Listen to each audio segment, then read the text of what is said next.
MP में कांग्रेस की मुसीबत। आईएनटीआईए सहयोगियों ने बढ़ाई मुश्किल।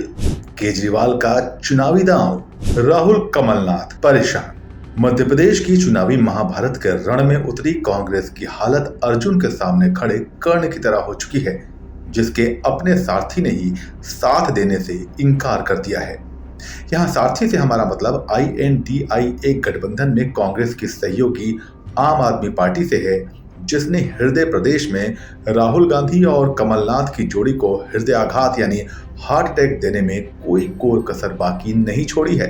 आप संयोजक अरविंद केजरीवाल ऐलान कर चुके हैं कि अगर कांग्रेस का हाथ झाड़ू लगाने में साथ न आया तो पार्टी सूबे के 230 विधानसभा सीटों पर चुनाव लड़ेगी, जिसका एक ही मतलब है चुनावी समर में मोदी मामा की जोड़ी का मुनाफा और राहुल कमलनाथ का घाटा। बाकी बचे अरविंद केजरीवाल, तो उन्हें कुछ मिले या ना मिले, मगर एक बात तो तय है कि इस झमेले में उनका कुछ नहीं जाता। 51 सीटों पर बिगड़ेगा गणित।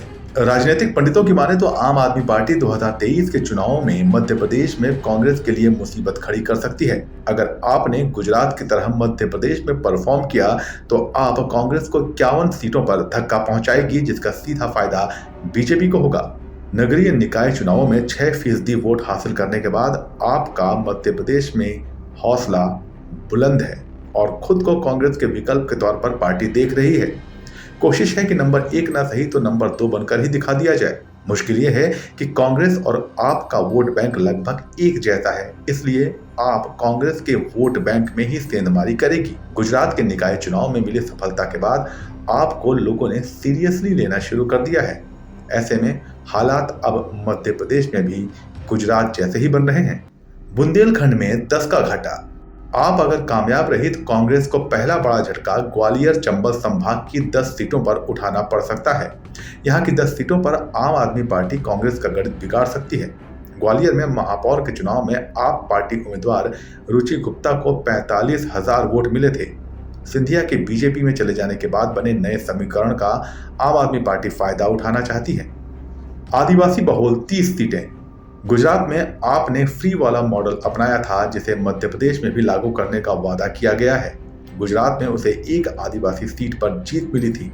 अब रणनीति यह है कि पिछले चुनाव में कांग्रेस के खाते में आई इस वर्ग की 30 सीटों पर आप जय आदिवासी युवा शक्ति समुदाय यानी कि जयस के नेताओं को चुनाव मैदान में उतारने की तैयारी कर रही है। यदि जयस के नेता उतरे तो कांग्रेस के लिए मुश्किल खड़ी हो जाएगी। सिंगरौली में 5 का घाटा। 2022 के निकाय चुनाव में आप पार्टी ने सिंगरौली महापौर पद जीता था। यहाँ रानी अग्रवाल को 33,000 से ज्यादा वोट मिले थे।